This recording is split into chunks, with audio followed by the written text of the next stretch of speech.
প্রধানমন্ত্রী হয়ে তারেক রহমানের নজিরবিহীন সিদ্ধান্ত, যানজট বিবেচনায় কমানো হয়েছে প্রোটোকল বহর, সাপ্তাহিক ছুটির দিনে অফিস করার ঘোষণা।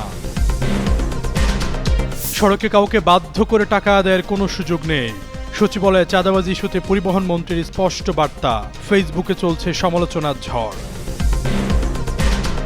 মূল বেতনের সমপরিমাণ উৎসব ভাতা পাবেন শিক্ষকরা, শিক্ষামন্ত্রী এহসানুল হক মিলনের আশ্বাস, এমপিওভুক্তকরণে জটিলতা নিরসনে বিশেষ গুরুত্ব। আন্তর্জাতিক বাজারে বেড়েছে স্বর্ণের দাম, ইরান যুক্তরাষ্ট্র উত্তেজনাকে দায়ী করলেন বিশেষজ্ঞরা, প্রভাব পড়েছে দেশের বাজারেও।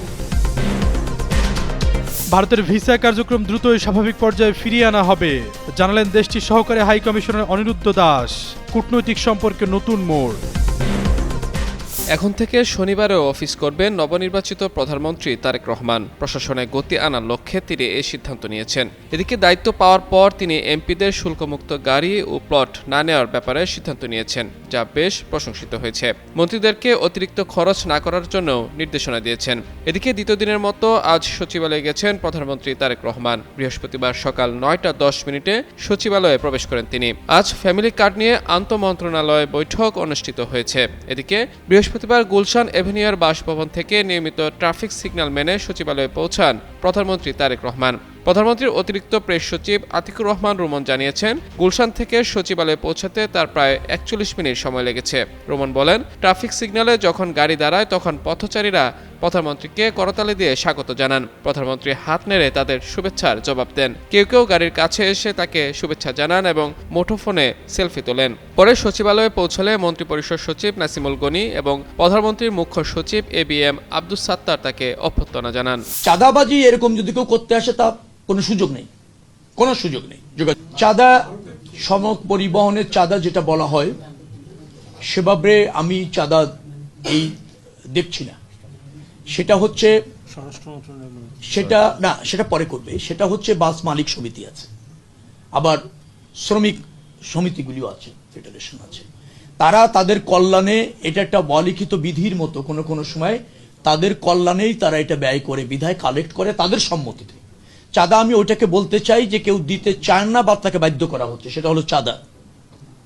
এখন ধরেন মালিক সমিতি আছে, তারা একটা নির্দিষ্ট হারে প্রত্যেকটা টিপস থেকে টাকা তোলে, মালিকদের কল্যাণে ব্যবহার করতে চায়। কতটুকু ব্যবহার হয় সেটা জানি না, সেটা নিয়ে হয়তো বিতর্ক আছে। কিন্তু তারা এই সমঝোতার ভিত্তিতে, আবার শ্রমিক কল্যাণ ফেডারেশন এরকম অনেক সংস্থা ওরা আছে, তো তারা এটা সমঝোতার ভিত্তিতে এরকম ভাবে করে। সেখানে আবার প্রাধান্য পায় যখন যার প্রভাব থাকে ওই মালিকদের মধ্যে, অথবা দলের প্রভাবও থাকে। যে দল ক্ষমতায় থাকে সেই দলের শ্রমিক সংগঠনদেরও একটা আধিপত্য থাকে, এটা আছে। কিন্তু এইটা চাঁদা আকারে আমাদের কাছে দেখার সুযোগ হচ্ছে না, কারণ তারা সমঝোতার ভিত্তিতে করছে। চাঁদাবাজি এরকম যদি কেউ করতে আসে তা কোনো সুযোগ নেই, কোনো সুযোগ নেই। যোগাযোগ মন্ত্রণালয়ের অধীনে বা যে সমস্ত জায়গা আছে সেখানে বাইরে থেকে কেউ চাপ প্রয়োগ করে চাঁদা নেবে, অনৈতিক সুবিধা নেবে, সে সুযোগ নেই। কিন্তু মালিকরা যদি সমঝোতার ভিত্তিতে ওটা করে, সেটাও আমরা তাদের সাথে কথা বলে দেখব যে সেখানে কেউ ডিপ্রাইভ হচ্ছে কিনা এবং সেই অর্থের অপব্যবহার হচ্ছে কিনা, সেটা আমরা দেখব। বেসরকারি এমপিওভুক্ত শিক্ষকরা মূল বেতনের 50% উৎসব ভাতা পান। এ ভাতা শতভাগ করতে কাজ করার আশ্বাস দিয়েছেন শিক্ষামন্ত্রী ডক্টর আ.ন.ম এহসানুল হক মিলন। বৃহস্পতিবার শিক্ষা মন্ত্রণালয়ের সম্মেলন কক্ষে সাংবাদিকদের সঙ্গে আলাপকালে এসব বিষয়ে কথা বলেন তিনি। সরকারি কর্মচারীরা মূল বেতনের শতভাগ উৎসব ভাতা পেলেও বেসরকারি শিক্ষকরা সেটা পান না কেন, এমন প্রশ্নের জবাবে শিক্ষামন্ত্রী এহসানুল হক মিলন বলেন, বেসরকারি শিক্ষা প্রতিষ্ঠানে কর্মরত শিক্ষকদের উৎসব ভাতার বিষয়টি আমরা অবগত। এবার এই সরকারের আমলে এটা হয়ে যাবে। আমরা বিষয়গুলো নিয়ে কাজ করছি। এর আগে সংবাদ সম্মেলনে শিক্ষামন্ত্রী বলেন, নির্বাচনের আগে শিক্ষা প্রতিষ্ঠান এমপিওভুক্তির জন্য যেসব আবেদন পড়েছে সেগুলো যাচাই বাছাই করে প্রধানমন্ত্রীর সঙ্গে আলোচনা করে সরকার সিদ্ধান্ত নেবে। কোনো ধরনের অনিয়ম, ঘুষ, বাণিজ্য হয়েছে কিনা আমরা সেসব বিষয়ে খতিয়ে দেখব। তিনি বলেন, এমপিওভুক্ত শিক্ষকদের বদলির প্রক্রিয়াটি যত তাড়াতাড়ি সম্ভব চালু করা হবে। আমি আশা করছি যত তাড়াতাড়ি সম্ভব শিক্ষকদের বদলি প্রক্রিয়াটা চালু করা হবে। না হওয়া পর্যন্ত আমাদের সিস্টেমে যদি কোনো ত্রুটি থেকে থাকে সেটাও খতিয়ে দেখা হবে। মার্কিন যুক্তরাষ্ট্র ও ইরানের মধ্যে ক্রমবর্ধমান উত্তেজনায় বিশ্ববাজারে স্বর্ণের দাম আবারও $5,000 ছাড়িয়েছে। টানা প্রায় এক সপ্তাহ ধরে পতনের পর গত 2 দিনে মূল্যবান এই ধাতুটির দর 3% বেশি বৃদ্ধি পেয়েছে। একই সঙ্গে আরেক মূল্যবান ধাতু রূপার দামেও ঊর্ধ্বমুখী প্রবণতা দেখা গেছে। বার্তা সংস্থা রয়টার্সের প্রতিবেদন অনুসারে 19 ফেব্রুয়ারি দুপুর 2:40 স্পট মার্কেটে স্বর্ণের দাম প্রতি আউন্সে 0.7% বেড়ে $5,012.83 দাঁড়িয়েছে, আর বুধবার 2.5% বেড়ে প্রতি আউন্স স্বর্ণ $5,001 লেনদেন হয়। একই সময়ে এপ্রিলে ডেলিভারির জন্য মার্কিন স্বর্ণের ফিউচার গোল্ডের দাম আউন্স প্রতি 0.4% বেড়ে $5,031.20 লেনদেন হয়েছে।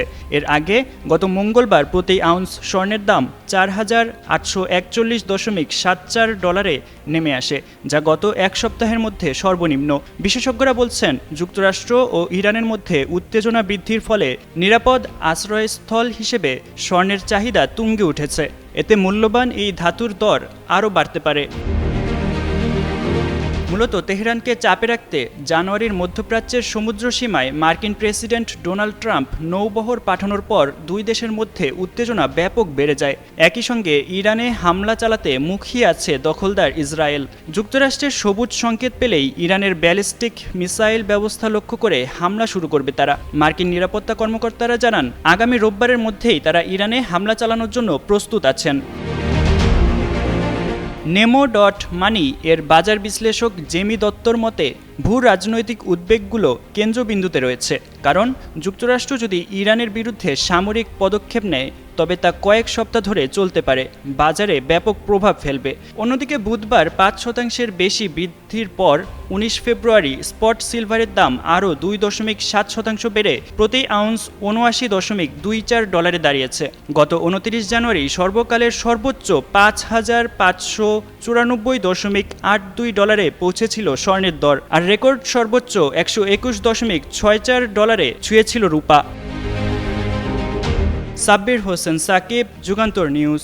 সব ধরনের ভারতীয় ভিসা কার্যক্রম দ্রুত স্বাভাবিক পর্যায়ে ফিরিয়ে আনা হবে বলে জানিয়েছেন সিলেটে ভারতীয় সহকারী হাইকমিশনের সহকারী হাইকমিশনার অনিরুদ্ধ দাস। বুধবার সিলেট জেলা প্রেস ক্লাবে সাংবাদিকদের সঙ্গে মতবিনিময় সভায় তিনি একথা জানান। বলেন, বর্তমানে medical O double entry visa কার্যক্রম চালু রয়েছে, পাশাপাশি ভ্রমণ ভিসা সহ অন্যান্য ক্যাটাগরি ভিসা পুনরায় চালু করতে উদ্যোগ নেওয়া হয়েছে। সহকারী হাইকমিশনার বলেন, দুদেশের সম্পর্ক আরও জোরদার করতে ভিসা প্রদানে সর্বোচ্চ সহযোগিতা অব্যাহত থাকবে। অনিরুদ্ধ দাস বলেন, পারস্পরিক শ্রদ্ধা ও সম্মানের ভিত্তিতে ভারত বাংলাদেশ সম্পর্ক প্রতিষ্ঠিত।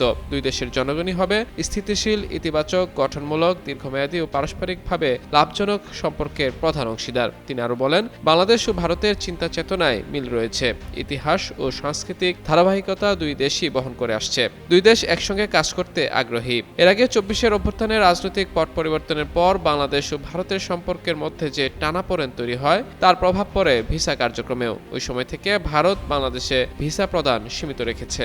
আগামী ঈদ উল ফিতরের আগেই পরীক্ষামূলকভাবে ফ্যামিলি কার্ড চালু হচ্ছে বলে জানিয়েছেন পরিবেশ, বন ও জলবায়ু পরিবর্তন মন্ত্রী আব্দুল আওয়াল মিন্টু। বৃহস্পতিবার সচিবালয়ে এ সংক্রান্ত বৈঠকের পর সাংবাদিকদের এ তথ্য জানান তিনি। পরিবেশ মন্ত্রী বলেন, নির্বাচনী ইশতেহারে ফ্যামিলি কার্ডের ইস্যু বিস্তারিত উল্লেখ আছে। এটা কার্যকর কিভাবে করবে সেটা নিয়ে আজ আলোচনা হয়েছে। কত পরিবারকে দেওয়া হবে জানতে চাইলে তিনি বলেন, এটা কিন্তু সর্বজনীন, এটাতে কোনো রেস্ট্রিকশন থাকবে না, তবে এটা একটা কমিটি করা হয়েছে। হয়তো শুরু করবে হতদরিদ্র থেকে আরম্ভ করে, তারপর দরিদ্র, তারপর মধ্যবিত্ত, এভাবে যাবে। এই রমজানেই কি এটি শুরু হচ্ছে? এ প্রশ্নের জবাবে মন্ত্রী জানান, ঈদের আগেই পাইলট প্রজেক্ট হিসেবে চালু হবে। আমাদের প্রধানমন্ত্রী চান পাইলট প্রজেক্ট হিসেবে অন্তত ঈদের আগেই শুরু করতে। সিপিডি বলেছে যে আগামী অর্থ বছরে ফ্যামিলি কার্ড চালু যদি না হয় তাহলে এর নেতিবাচক প্রভাব নির্বাচনের উপর পড়বে। এ বিষয়ে জানতে চাইলে তিনি বলেন, এটা তো চালু হবে, এটা নিয়ে কোনো সমস্যা নেই, এটা আমাদের খালি মেকানিজমটা বের করছে, মানে কার্যক্রমটা কিভাবে চালু করবে সেটা নিয়েই কথা হয়েছে বলে জানান তিনি। জনস্বার্থের 3টি বিষয়ে অগ্রাধিকার দিয়ে মন্ত্রিসভার সদস্য ও সচিবদের দায়িত্বশীলতার সঙ্গে কাজ করার নির্দেশনা দিয়েছেন নবনির্বাচিত প্রধানমন্ত্রী তারেক রহমান। বিএনপি সরকারের প্রথম কার্যদিবসে বুধবার সচিবালয়ে মন্ত্রিপরিষদ বিভাগের সম্মেলন কক্ষে অনুষ্ঠিত এ সংক্রান্ত পৃথক বৈঠক থেকে প্রধানমন্ত্রী আরও বেশ কিছু গুরুত্বপূর্ণ বিষয়ে নির্দেশনা দেন।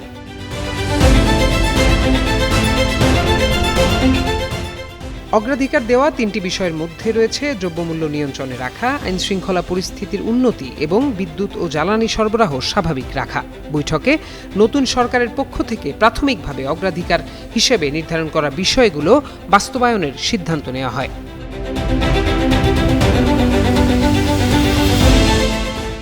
এদিকে মন্ত্রীদের যে কোনো প্রভাব, প্রতিপত্তি ও স্বজনপ্রীতির ঊর্ধ্বে থেকে কাজ করার নির্দেশ দিয়েছেন প্রধানমন্ত্রী তারেক রহমান। দুর্নীতির বিরুদ্ধে শক্ত অবস্থানের ওপর জোর দিয়ে সবাইকে সতর্কও করা হয়। রোজায় দ্রব্যমূল্য স্বাভাবিক রাখতে ব্যবস্থা নেওয়ার নির্দেশ দেন তিনি।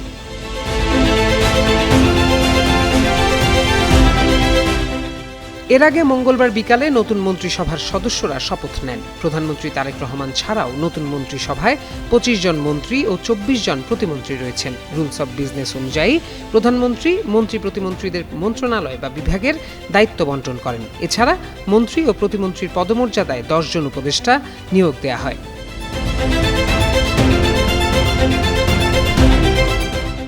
মন্ত্রিসভার বৈঠক শেষে সাংবাদিকদের কাছে বৈঠকের সিদ্ধান্ত ও আলোচনার বিষয়গুলো তুলে ধরেন স্বরাষ্ট্রমন্ত্রী সালাহউদ্দিন আহমদ এবং তথ্য ও সম্প্রচার মন্ত্রী জহিরুদ্দিন স্বপন। স্বরাষ্ট্রমন্ত্রী বলেন, প্রথামাফিক সরকারের প্রথম দিনে মন্ত্রিসভার বৈঠক করতে হয়। এই বৈঠকে মন্ত্রিসভার সব সদস্য এবং উপদেষ্টারাও উপস্থিত ছিলেন। মন্ত্রী উপদেষ্টাদের বৈঠকে প্রধানমন্ত্রী বেশ কিছু অনুশাসন দিয়েছেন। সরকার 180 দিনের একটি অগ্রাধিকার কর্মপরিকল্পনা নির্ধারণ করছে, সেটি পরে জানানো হবে। তথ্য ও সম্প্রচার মন্ত্রী জহিরুদ্দিন স্বপন বলেন, সরকারের কাছে এই মুহূর্তে পবিত্র রমজান উপলক্ষে দ্রব্যমূল্য নিয়ন্ত্রণে রাখা, আইনশৃঙ্খলা পরিস্থিতি স্বাভাবিক রাখা এবং বিদ্যুৎ পরিস্থিতি স্বাভাবিক রাখার বিষয়গুলো অগ্রাধিকার পাচ্ছে। এগুলো বাস্তবায়নে 2-1 দিনের মধ্যে প্রধানমন্ত্রীর কাছে কর্মপরিকল্পনা তুলে ধরবেন সংশ্লিষ্ট মন্ত্রীরা। পরে প্রধানমন্ত্রীর নির্দেশ অনুযায়ী পদক্ষেপ গ্রহণ করা হবে। প্রত্যয় দাস, যুগান্তর নিউজ।